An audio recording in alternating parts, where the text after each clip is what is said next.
Hey everyone, and welcome to the All It Takes Is a Goal podcast, the best place in the entire world, including all of Canada, to learn how to build new thoughts, new actions, and new results.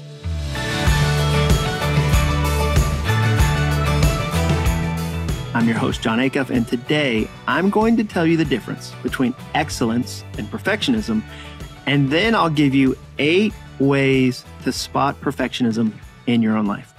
But first, today's episode is sponsored by Medi-Share.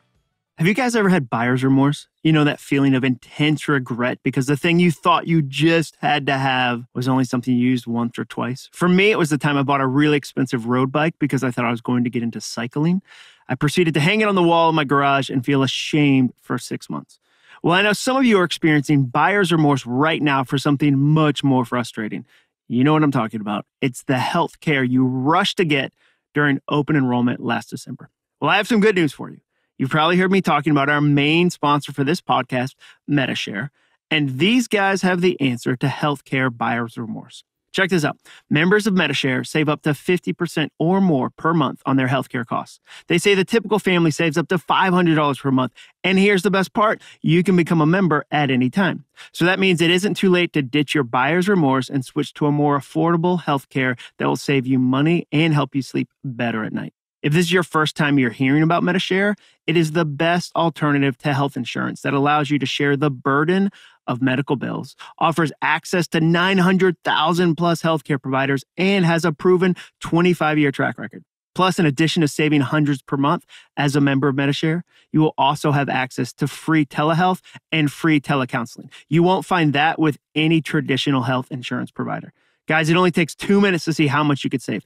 Go investigate that for yourself and your family at medishare.com/John. That's medishare.com/John. Remember, John doesn't have an H in it. So it's MEDI, that's meta, share, SHARE.com/JON. All right. Recently, I did a 5-day challenge called Beyond Perfect. So essentially, I taught a lesson Monday, Tuesday, Wednesday, Thursday, Friday for about an hour in a private Facebook group about perfectionism.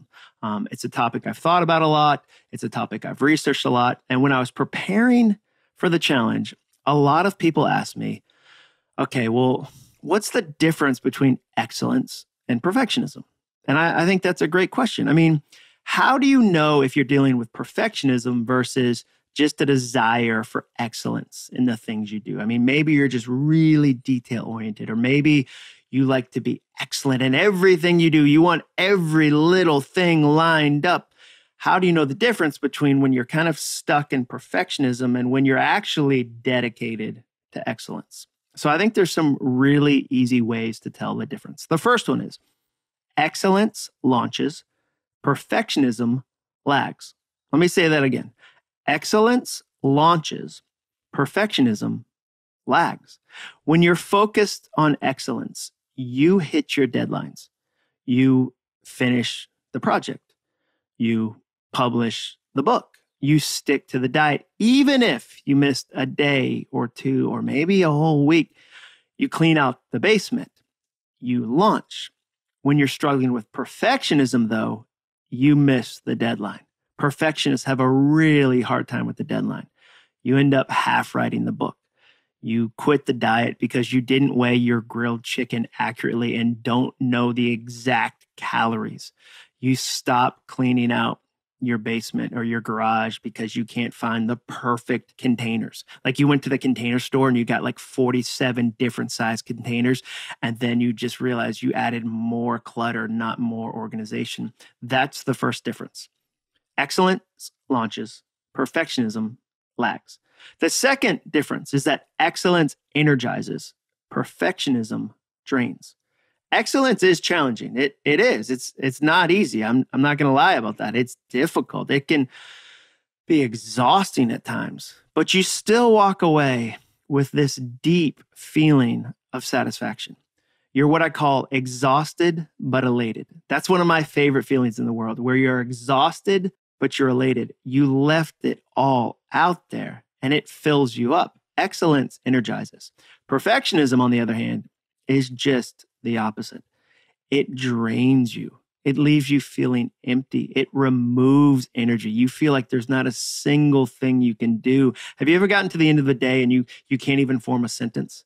I worked with a woman once and she was a copywriter. I was an advertising copywriter in Birmingham, Alabama. That was my first adult job, like my first job where I had to wear a belt. That's kind of how I feel like adults do. They wear belts. That's my definition of adults, which is probably a weird definition. But she was another copywriter and she wanted to write a book, but she said, John, at the end of the day of writing copy all day at work, I can't even write a check.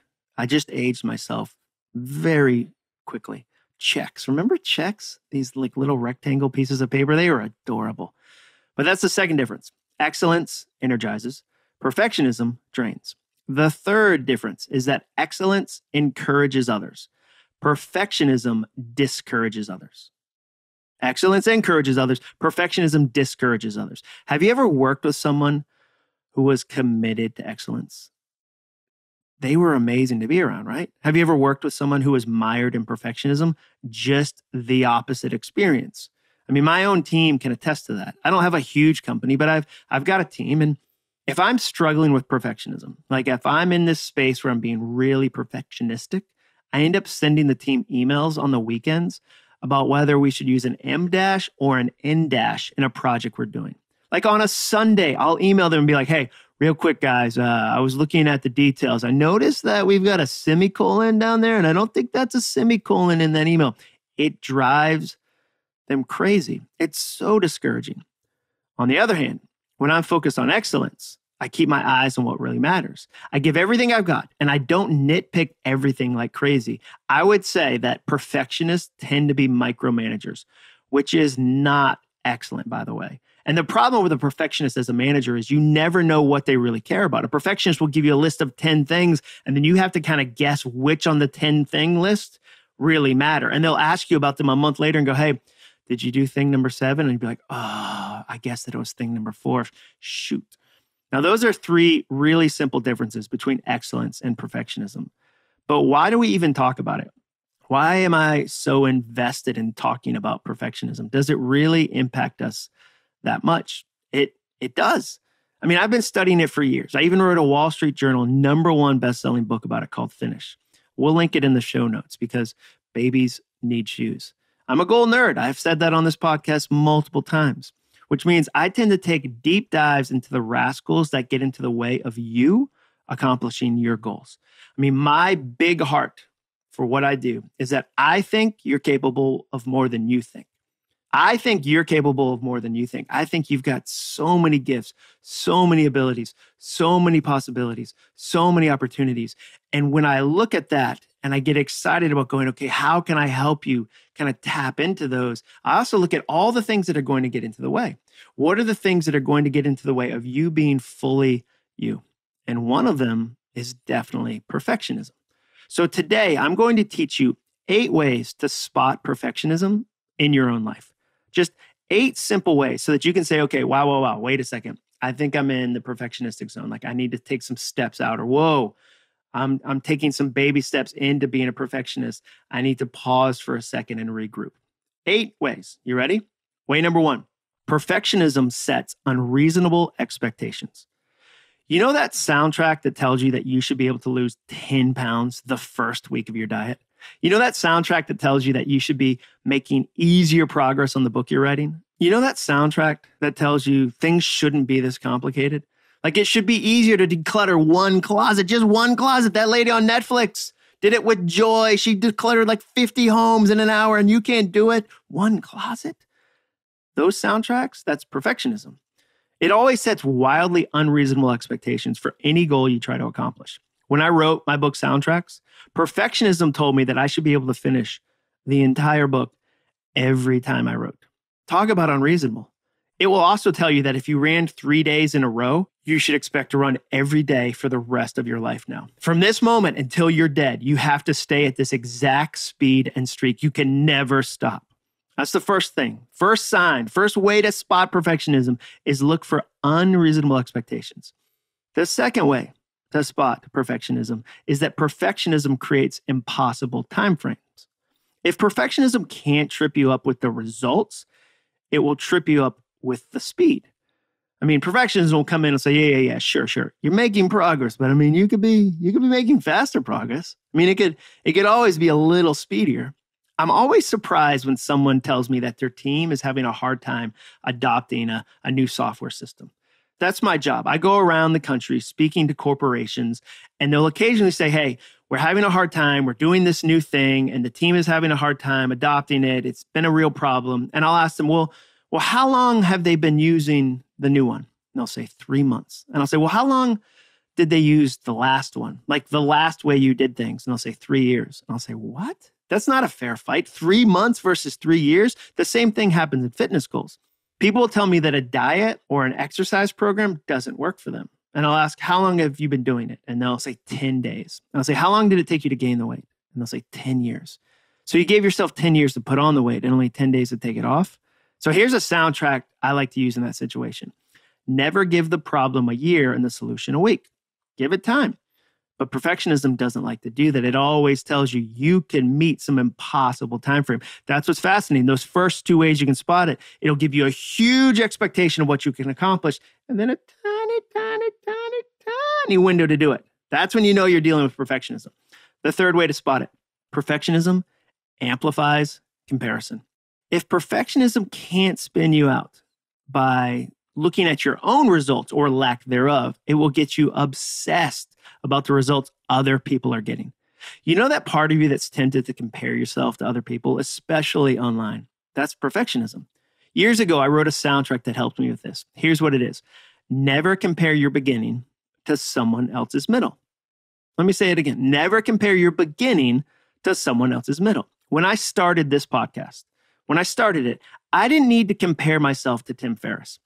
He has one of the biggest podcasts in the world. He has more than 500 episodes and 13,000 reviews. He's made millions from his podcast and has been doing it for years. He's an expert. Why would I compare myself to him? That's like comparing my layup to Michael Jordan and then feeling inadequate. What's interesting, and here's the thing, I think we want to be excellent, so we look to the most excellent example, but I think an even better way to approach something when you're starting something new is to compare yourself to someone similar, not the most successful. Look for similar, someone slightly ahead of you, someone slightly better than you in the thing you're trying to do versus the best in the entire field. Because I think that can be really discouraging. You can look at that person, that company, that whatever later, once you've got some momentum, but right out of the gate, right out of the beginning, I think it can be really discouraging to pick the top person in your industry, the top person in your field and go, that's what I have to do. Now, what's curious about this to me is that I think there's an even sneakier form of comparison that we never talk about. I'm talking about comparing the me I am now to the me I used to be. I meet people all the time, they'll say, Jon, when I was in my 20s, this was so much easier. I was in the best shape of my life. My metabolism was lightning fast. And I get in shape just by thinking about working out. I would just think about burpees and all of a sudden be like, boom, I'm in shape. Or they'll say, things used to be so much easier when I was younger. They imagine this perfect version of themselves that they no longer are, and they get discouraged. And I bet if we are honest and if we could really go back in time, we'd realize things weren't that easy. You weren't as amazing as you remember, and you're just getting distracted by perfectionism. I mean, every time I write a book, like I'm working on book number 8 right now, every time I sit down to write a book, I hear this voice, this soundtrack that says, the last book was so much easier to write, or book 6 was so much easier to write. Book 5 just was a breeze. And that's just not true. And I'll have to go talk to my wife, Jenny. I'll be like, hey, was book 5 hard? And she'll say, yes, it was very hard. But I'm getting stuck with comparison.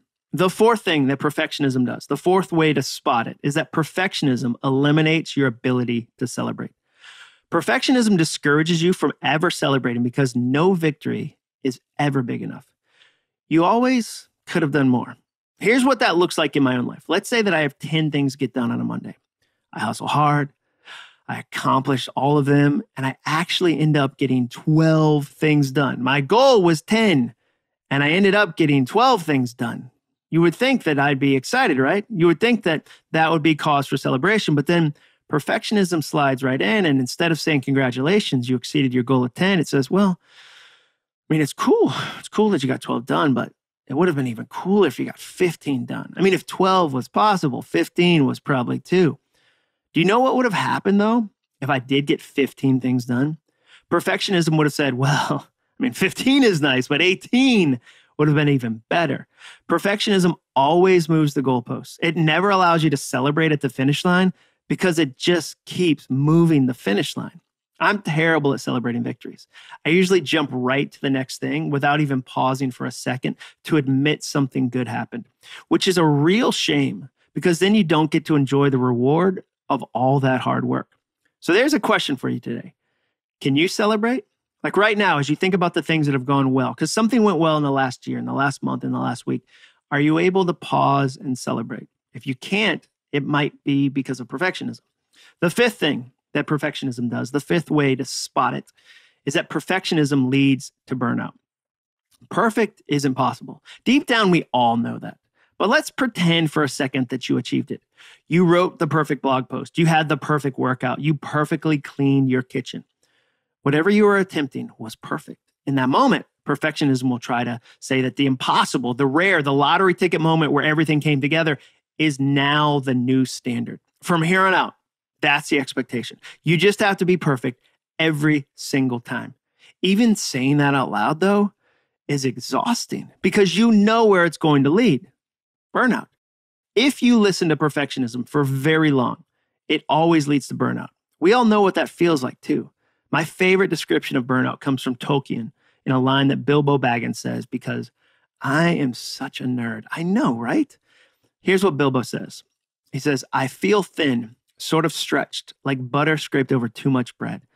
That's such a great description, isn't it? Isn't that what burnout feels like? Like butter scraped over too much bread. If you ever feel burned out, there's probably some perfectionism at play. The sixth sign, the sixth way to spot perfectionism is that perfectionism turns the starting line into a wall. If you ever run a race, you know that you don't have to climb over a wall to begin. The starting line is just a line on the ground. You barely notice it. But whenever you think about starting a new goal, perfectionism will get real loud and say, whatever you do, make sure you start perfectly.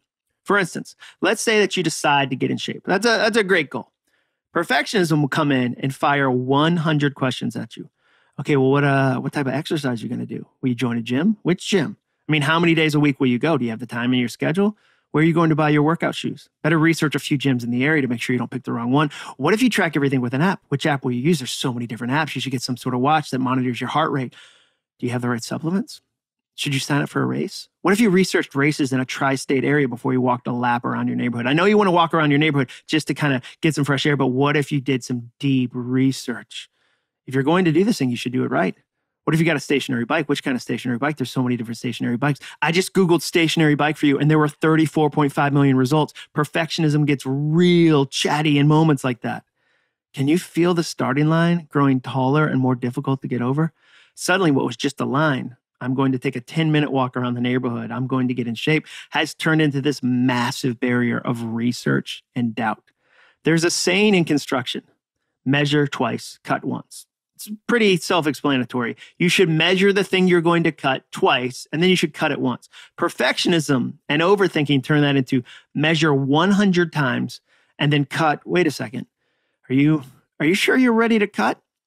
That's what perfectionism does. It turns starting lines into walls. The seventh thing that perfectionism does, it makes you fix fictional problems. Perfectionism tells you to solve problems that haven't even happened yet. For example, starting a small business. When I thought about starting a small business and I thought about all the moving pieces, perfectionism told me, what are you going to do when you have to fire someone? I mean, that's going to be terrible. Like they probably have babies. Like they probably have kids and it's Christmas time and you're going to have to fire them. Oh my gosh, it's going to be so hard on their family. They probably have a dog with like really cute eyes that's going to look at you and like cry those dog tears. I hadn't even hired anyone yet. I was so far away from even hiring anyone. And perfectionism was telling me to come up with a solution for a fictional problem. That's something that trips up every would-be author. People tell me, Jon, I really want to write a book, but I'm terrified of what will happen if someone writes a 1-star review about it. The book isn't finished.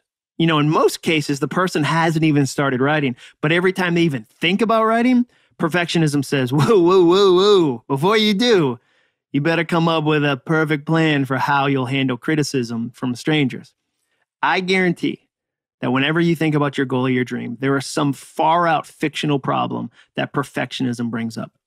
And the last way to spot perfectionism is perfectionism cripples community. You can't be part of a community if you're listening to perfectionism, because one of the things it tells you is that everyone else has it all figured out except for you. The rest of the entire world, like the whole world, has a manual for what it takes to be a successful adult, except for you. We all got them at the hospital. Like we left the hospital with like that towel or like blanket they wrap babies in, or like the blue and pink stripe. I feel like every hospital has that blanket. And then they gave me a book, and it was like how to be a perfect, successful adult and always make the right decision. It's weird that you didn't get that rule book. Everyone has it except you. Have you ever felt like that? When you feel that way, you worry that your progress is too messy, your life is too scattered, and your challenges are too big to invite anyone else in. So you hide it, and you don't get to have community. Perfectionism cripples community. Those are the 8 ways to spot perfectionism in your life. And now I'm a little curious. Which of those 8 signs do you see? Like right now, which ones would you go, oh yeah, I got that? Number 1, unreasonable expectations. Number 2, impossible timeframes. Number 3, comparison. There's probably a lot of people right now going ding, ding, ding, ding, ding. Number 4, inability to celebrate. Number 5, burnout. Like maybe you're on the edge of burnout or you're deep into burnout right now. Number 6, starting lines that feel like walls. Number 7, fictional problems. Always trying to prevent and fix problems that haven't even happened yet. And number 8, lack of community. Maybe 1 or 2 jumped out. Maybe you went 8 for 8 and we're like, dang, like I scored 100 on a test I would rather have a 0 on. If that's you, don't worry. You're amongst friends. And if you want a little more about perfectionism, listen to episode 23 of my podcast.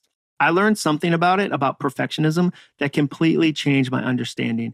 And if you really want to take a deeper dive, read my book, Finish. A PhD named Mike Peasley and I studied nearly 900 people for 6 months as they worked on goals to learn what it takes to beat perfectionism and turn from being a chronic starter into a consistent finisher. Has that ever felt like you? Like you're amazing at starting, but you have a hard time finishing? We studied that, and I wrote a book about that. I'll link both resources in the show notes. Thank you so much for listening today. Please make sure you subscribe to this podcast. And if you've got 60 seconds to spare, or 90 seconds if you're feeling verbose, you decide. I would love a review. With new podcasts like mine, your feedback in the reviews is critical. It's so helpful. So thank you for doing that.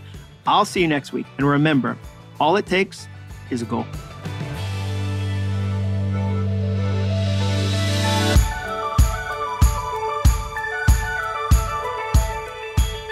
This episode of the podcast was brought to you by MetaShare. Text Jon, Jon, to 474747 for more information. Huge thank you to MetaShare for sponsoring it. Jon to 474747.